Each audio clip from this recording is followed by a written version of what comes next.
ఏకాదశి వ్రతం మాత్రం అన్ని సంప్రదాయముల వాళ్ళు చెయ్యాలి. అన్ని సంప్రదాయముల వాళ్ళు చెయ్యాలి, అన్ని ఆశ్రమముల వాళ్ళు చెయ్యాలి. అంత గొప్ప వ్రతం ఏదైనా ఉంటే అది ఏకాదశి వ్రతం ఒకటే. ఆ ఏకాదశి ప్రతి నెలలోనూ శుక్లపక్షంలో ఒక ఏకాదశి వస్తుంది, కృష్ణపక్షంలో ఒక ఏకాదశి వస్తుంది. కాబట్టి 12 నెలలలో 12 × 2 24 ఏకాదశులు వస్తాయి. ఈ 24 ఏకాదశుల్లో ఏ ఏకాదశి నాడు వ్రతం చెయ్యాలి అంటే 24 ఏకాదశులు వ్రతం చెయ్యాలి. ఒకవేళ 24 ఏకాదశులు కాకుండా అధిక మాసం వస్తే అధిక మాసంలోని శుక్లపక్ష కృష్ణపక్షాల్లో వచ్చేటటువంటి ఏకాదశి తిథుల యందు కూడా వ్రతం చెయ్యాలి.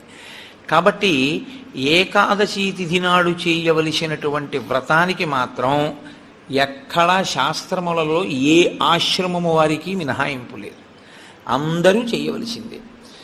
ఒక్కొక్క ఏకాదశిని ఒక్కొక్క పేరుతో పిలుస్తారు.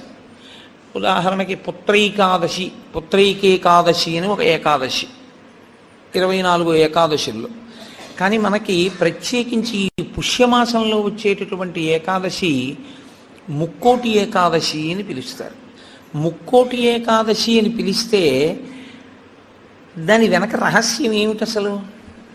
ముక్కోటి ఏకాదశి అంటే 3 కోట్ల ఏకాదశి అని. పోనీ దేవతల సంఖ్య చూద్దామా, 33 కోట్లు. 3 కోట్లు కాదు. మరి ముక్కోటి ఏకాదశి అన్న పేరు అసలు ఎందుకు వచ్చింది? 3 కోట్ల ఏకాదశి అన్న పేరు రావడానికి కారణం ఏమిటి అంటే, ఏ ఏకాదశిని విడిచిపెట్టి ఉండడానికి వీలు లేనటువంటి స్థితిలో ఏకాదశి చేయకుండా జీవించేసేవాళ్ళం మనం. ఏ ఆశ్రమంలోనూ కూడా బ్రహ్మచారిగా ఉండగాను ఏకాదశి లేదు, గృహస్థుగాను ఏకాదశి లేదు. మిగిలిన 2 ఆశ్రమాల గురించి నేను మాట్లాడను, ఎందుకంటే వాటిని స్పృశించి మాట్లాడే అధికారం నాకు లేదు. కాబట్టి ఈ 2 ఆశ్రమాల్లోనూ ఏకాదశి చెయ్యట్లేదు. మరి అంత గొప్ప ఏకాదశి వ్రతాన్ని చెయ్యకపోతే పాడైపోతున్నాడు. కాబట్టి ఏ ఏకాదశి నాడు వ్రతం చేస్తే 3 కోట్ల ఏకాదశులు చేసినటువంటి ఫలితం వస్తుందో ఆ ఏకాదశికి ముక్కోటి ఏకాదశి అని పేరు. కాబట్టి 3 కోట్ల ఏకాదశులు చెయ్యడము అంటే ఈ ఉపాధితో ఉండగా చేసేవి 3 కోట్ల ఏకాదశులు ఒక్కనాటికి ఉండవు. ఈ ఉపాధి కాకుండా పూర్వం పొందినటువంటి తిర్యక్ ఉపాధులు కానీ, హీనోపాధులు కానీ, జంతువులు మొదలైనటువంటి ఉపాధులు కానీ వాటికి ఏకాదశి వ్రతం లేదు. మరి 3 కోట్ల ఏకాదశులు నువ్వు చేసినట్టు అన్న ఫలితాన్ని మీకు ఎలా ఇస్తారు అంటే, ఈ శరీరంతో 3 కోట్ల ఏకాదశులు చేయడానికి కావలసిన నాళ్ళు బ్రతకడానికి ఆయుర్దాయాన్ని ఈశ్వరుడు నీకు ఇస్తే 3 కోట్ల ఏకాదశులు చెయ్యగలిగితే నిరంతరంగా ఎంత పెద్ద ఫలితం నీకు సంప్రాప్తిస్తుందో అంత పెద్ద ఫలితాన్ని ఈశ్వరుడు అనుగ్రహించి సంవత్సరంలో కనీసం ముక్కోటి ఏకాదశి చేసినటువంటి వాడి ఖాతాలో వేస్తాడు. అంటే నైమిత్తిక తిథిగా ముక్కోటి ఏకాదశి అంత విశేషమైనటువంటి స్థితిని పొంది ఉంటుంది. ముక్కోటి ఏకాదశి నాడు ఏం జరిగితే ఈశ్వరుడు ఈ స్థితిని ఇచ్చాడు? ముక్కోటి ఏకాదశి నాడు 2 జరిగాయి అని చెప్తారు. ఒకటి, అమృతం పాలసముద్రంలోంచి పైకొచ్చింది. 2, ముక్కోటి ఏకాదశి నాడే పరమేశ్వరుడు హాలాహలాన్ని భక్షణ చేశాడు. పరమేశ్వరుడు లోకం కోసం హాలాహలాన్ని భక్షించాడు కాబట్టి ఆ రోజున మేమేమీ తినకుండా ఉంటామంటారు శైవులు. అమృతాన్ని లోకం కోసం ఉత్పాదించి మహాకూర్మంగా పాలసముద్రంలో పడుకుని తన వీపు అంత ఒరుసుకుపోతున్నా దేవతలకు అమృతోత్పాదనం చేసి వాళ్ళని కాపాడి రాక్షసుల్ని మోహిని రూపంలో నిగ్రహించాడు. కాబట్టి విష్ణు స్వరూపం కోసం మేము ఉపవాసం ఉంటున్నామంటారు వైష్ణవులు.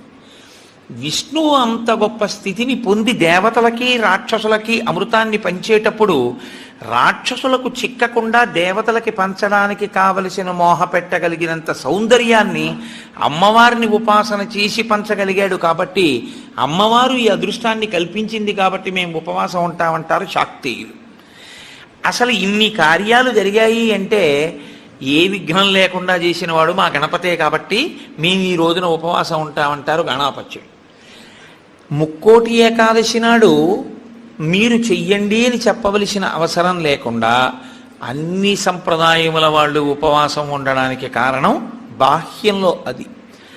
ఆంతరమునకు సంబంధించినంత వరకు ఏకాదశి వ్రతానికి సంబంధించి ఒక గొప్ప రహస్యాన్ని శాస్త్రం ఆవిష్కరిస్తుంది.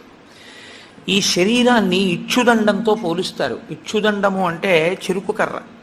అమ్మవారి చేతిలో చెరుకు కర్ర కదు పట్టుకుంటుంది. మనకి భగవంతుడిచ్చినటువంటి చాలా గొప్ప వరం ఏమిటో తెలుసా అండి? మన ముఖం మనకి కనపడకుండా చేయడం. ఒక్క సెల్ ఫోన్ దొరికితేనే వాడు మైమరిచిపోయి 2 వీలర్ మీద సెల్ ఫోన్ చెవి దగ్గర పెట్టుకుని యాక్సిడెంట్లు చేస్తున్నాడు. ఎవడి ముఖం వాడికి కనపడింది అనుకోండి, ఇంకా ఇతరాలు ఎందుకు చూస్తాడు? వాడి ముఖం వాడు చూసుకుంటూ కూర్చుంటాడు. అద్దం దొరికింది అనుకోండి, ఎందుకంత సంతోషం? ఎవడికి వాడంత అందగాడు వాడికి లేడు. ఆ అద్దం చూసుకుంటూ మురిసిపోతుంటాడు పసిపిల్లల దగ్గర నుంచి. తన స్వరూపము, స్వ అన్న మాట వాడడం కూడా మంచిది కాదు. ఎందుకంటే శంకరాచార్యులు వారు స్వరూప అన్న మాటని వేరొక చోట వాడతారు. స్వరూపానుసంధానం భక్తిరిత్యభిధీయతే అంటారు. అందుకని తన రూపాన్ని తాను చూసుకుని మురిసిపోవడానికి ఉపకరణము దర్పణము, అద్దము. ఎప్పుడూ మనకెలా ఉంటుందంటే, చెరుకు కర్రకి కింద నుంచి పై వరకు మీరు ఎక్కడ కొరకండి తీపే, అలాగే మన శరీరం అంటే కింద నుంచి పై వరకు మనకి తీపే. ఈ శరీరంలో అబ్బాయి బొట్టు పెట్టుకోరా అన్నారనుకోండి, వాడికి బొట్టు పెట్టుకోవడానికి చిన్నతనం. బొట్టు పెట్టుకుంటే వాడి అందం అంతా ఏదో పాడైపోతుందని వాడికి ఒక భ్రాంతి. అందుకని వాడు బొట్టు పెట్టుకోడు. వాడు బొట్టు పెట్టుకోక ఏం కోల్పోతున్నాడో వాడికి తెలియదు. తెలియక బొట్టు పెట్టుకోవడానికి పెద్ద భేషజం. నిజంగా నువ్వు పెట్టుకున్న బొట్టు నీకు సాంప్రదాయికమైన సౌందర్యాన్ని, ఎంత సౌందర్యాన్ని తీసుకొస్తుందో నీకు తెలియదు. ఈశ్వరుడు పుట్టుమచ్చ తీసుకొచ్చి పెట్టుంటే ఏం చేస్తావు? పెట్టుకోరా అన్న బొట్టు మాత్రం పెట్టుకోవడానికి మనకు అంత కష్టం ఎందుకని? అయ్యి బాబోయ్, ఈ శరీరం యొక్క అందం ఏమైపోతుందో అని. కానీ శాస్త్రం అంటుంది, అసలు 84 లక్షల జీవరాశులలో ఈశ్వర పథంలో నడవడానికి అనువైనటువంటి ఉపాధి ఒక్క మనుష్య ఉపాధి మాత్రమే. ఏకాదశి వ్రతం జంతువుకుందా? లేదు, మనుష్యునికే ఉంది. భగవన్నామని చెప్పగలిగినటువంటి అదృష్టం ఇతర ప్రాణికుందా? ఒక్క మనుష్యుడికి ఉంది. భగవత్ పూజ చేసేటటువంటి అదృష్టం ఇతర ప్రాణికుందా? ఒక్క మనుష్యునికే ఉంది. ఇన్ని అదృష్టములు మనుష్యునకు ఉన్నా మనుష్యుడు దేని కొరకు వీటన్నిటినీ విడిచిపెడతాడు అని అడిగింది. అంటే దాన్ని చాలా గొప్ప రహస్యమైనటువంటి విధి విధానంలో కట్టడి చేసి మనిషికి భోగమునందు ఉండేటటువంటి లాలసని ఈశ్వరుడు నిరూపణం చేస్తాడు. ఉపాసన కాలమంతా దక్షిణాయనం, దక్షిణాయనం అంతా ఉపాసన, ఉత్తరాయణం అంతా తరిస్తాడు. బాగా చదువుకోవలసిన సమయంలో చదువుకున్నవాడు పరీక్షలు రాసినప్పుడు రాసి ఇంక సెలవుల్లో ఆడుకున్నట్టు. దక్షిణాయనంలో ఉపాసన చేయడానికి అడ్డొచ్చేది అంటే ప్రకృతి. ప్రకృతి బాహ్య ప్రకృతి, ఇక్కడ ఉండేటటువంటి ప్రకృతి అంటే బ్రహ్మాండ ప్రకృతి, పిండాండ ప్రకృతి. మీరు చూడండి, దక్షిణాయనం ఆషాఢమాసం దగ్గరలో ప్రారంభం అవుతుంది. ఆషాఢమాసం దగ్గర నుంచి ఇంకా మీకు వరస అన్నీ ఈశ్వరోపాసనకి సంబంధించినవి. విఘ్నేశ్వర వ్రతకల్పం కానివ్వండి, లేకపోతే శ్రావణ మాసం శుక్రవారాలు కానివ్వండి, మంగళగౌరీ వ్రతం కానివ్వండి, ఆ తర్వాత వచ్చేటటువంటి శరత్కాలంలో వచ్చే దేవీ నవరాత్రులు కానివ్వండి, తదనంతరం కార్తీకం, మార్గశీర్షం, పుష్యం, మాఘం, ఇవన్నీ విశేషమైనటువంటి ఆరాధన. భగవంతుణ్ణి ఆరాధించి మిక్కుటమైన ఫలితాన్ని పొందడానికి కావలసిన తిథులన్నీ అక్కడే ఉంటాయి. కానీ ఈయన ఎందుకు లేవలేడు, ఎందుకు ప్రాతకాల స్నానం చెయ్యలేడు? ఒక్కటే కారణం, గాలి అక్కర్లేదు, ఉన్న తలుపులు వేసేస్తే చాలు. కొత్తగా ఏసీ అక్కర్లేదు, ఓ పల్చటి దుప్పటి మీద పడేసుకుంటే చాలు, చక్కగా నిద్ర పట్టేస్తుంది.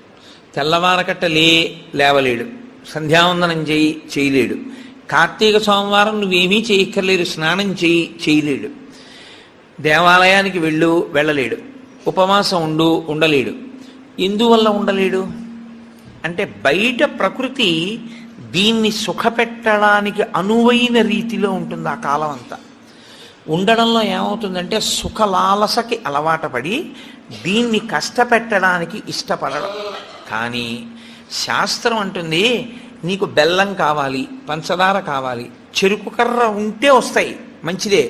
కానీ చెరుకు కర్ర ఒక్కటి అక్కడ పెట్టి నువ్వు బెల్లంగా మారు అంటే మారుతుందా? మారదు. నువ్వు పంచదారగా మారుతుందా? మారదు.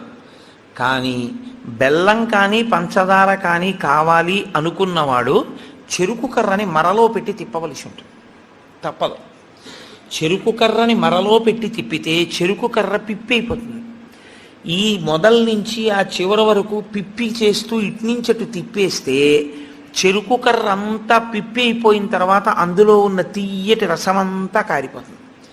ఇప్పుడు అలా కారిపోయిన రసం ఏదుందో అదే బెల్లం అవుతుంది, అదే పంచదార అవుతుంది, పంచామృతాల్లో ఒకటవుతుంది. ఈశ్వరుడికి నివేదన చేసే పదార్థంలో పంచదార వేసి ఉండకూడదు, బెల్లం వేసి ఉండాలి. కాబట్టి నివేదనకి బెల్లం అవుతుంది, పంచామృతాల్లో అభిషేకానికి పంచదార అవుతుంది. ఈ రెండుగా మారేది ఆ చెరుకు కర్రలోంచి. కానీ చెరుకు కర్ర నలగనంత కాలం పంచదార బెల్లం రావు. చెరుకు కర్రే కారణమైనా నేను నలగను అని చెరుకు కర్ర అందనుకోండి, పంచదార బెల్లం రాదు. ఏకాదశి వ్రతం చెయ్యను అన్నాడు అనుకోండి, మనుష్య జన్మ యొక్క సార్థకత రాదు. కాబట్టి ఏకాదశి వ్రతం ఎవరి కొరకు వారి కొరకే. ఈ వ్రతం మాత్రం నా భార్య కొరకు నా పిల్లల కొరకు కాదు. నా భార్య చేస్తే నా కొరకు దాని బిడ్డల కొరకు కాదు, నేను చేస్తే నా కొరకు, నా భార్య చేస్తే తన కొరకు, నా పిల్లలు చేస్తే వారి కొరకు. ఇది ఎవరు చేస్తారో కేవలం వారి కొరకే. ఏ చెరుకు కర్ర నలిగిందో అది పంచదార బెల్లంగా మారుతుంది. ఆ చెరుకు కర్ర నలిగింది కదండి నేను నలగాల అని నిలబడిన చెరుకు కర్ర పంచదార బెల్లంగా మారలేదు.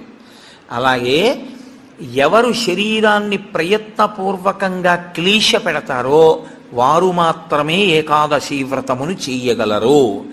క్లీశము అనుభవించడానికి ఇష్టము లేనివారు ఏకాదశి వ్రతము చెయ్యలేరు. అందుకే ప్రతి శుక్లపక్షంలో ఈశ్వరుడు కృష్ణపక్షంలో ఏకాదశి తిథిని ఎందుకు నిర్ణయం చేశాడో తెలుసా అండి? ఒక్కటే కారణం. మనకి ఏకాదశి అన్న మాటకి 11 అని అర్థం. ఏకాదశి 11 అయితే క్లీశ పెట్టడము అన్న మాటకున్న అర్థం ఏమిటంటే మీరు ఏమీ చెయ్యొద్దు, ఇలాగే కూర్చోండి, ఒక 4 గంటలు లేవద్దు, ఇలా కూర్చోండి అన్నాను అనుకోండి. ఇది పెద్ద కష్టమే ఉందండి అనిపిస్తుంది ముందు. కానీ ఓ అరగంట అయ్యాక బోల్డ్ అన్ని పనులు ఉన్నాయి, ఏమిటో ఇలా కూర్చోబెట్టాడు, ఉత్తినే ఇలా కూర్చోవడం వల్ల ఎన్ని పనులు పోతున్నాయి, కూర్చోవడం ఏమిటి అనిపిస్తుంది. ఓ గంట పోయాక నాకేమీ అక్కర్లేదు కానీ కాస్త ఈ కాలు తీసి ఈ కాలు పైకి ఎత్తనిస్తే చాలనిపిస్తుంది. కూర్చోలేడు. ఈ శరీరాన్ని అలా మీరు కూర్చోవడానికి అనువుగా 4 గంటలు కూర్చోబెట్టగలిగారనుకోండి, క్లీశపడి అయినా ఆసనం మారకుండా, పూజలోంచి పైకి లేవకుండా, ఆవలించకుండా, ఒళ్ళు విరవకుండా మీరు పూజామందిరంలో కూర్చోగలిగితే శరీరము క్లీశపడుతోందని తెలిసినా మీరు దాన్ని అలా కూర్చోపెట్టగలిగితే మీ శరీరము కన్నా మీ మనసు పైన నిలబడి అధికారాన్ని పొందింది అని గుర్తు. ఎందుకు అంటారేమో, ఇది నలుగుడు పడకుండా, ఇది క్లీశపడకుండా ఇది వెళ్ళదు. ఇది శాస్త్రంలో పరమరహస్యం. ఇది అసలు వచ్చినది ఎందుకు అంటే 2 కారణాల కోసం ఈశ్వరుడు దీన్ని ఇస్తాడు. తరించాలి అన్న ఉద్దేశ్యం తనంత తాను పొందని వాడికి ఈ శరీరం రావడం వల్ల వచ్చే ప్రయోజనాలు 2. ఒకటి, పూర్వజన్మలో చేసుకున్న పుణ్యము క్షయమైపోతుంది, పూర్వజన్మలో చేసుకున్న పాపము క్షయమైపోతుంది. ఈ 2 జరుగుతాయి. ఎలా జరుగుతాయని మీరు అడుగుతారేమో. దీనికి ఏదో అనారోగ్యం వస్తుంది, ఈ మోకాలు నొప్పెడుతుంది, అబ్బా మోకాలు నొప్పిగా ఉంది, మోకాలు నొప్పిగా ఉంది, మోకాలు నొప్పిగా ఉంది అంటాడు.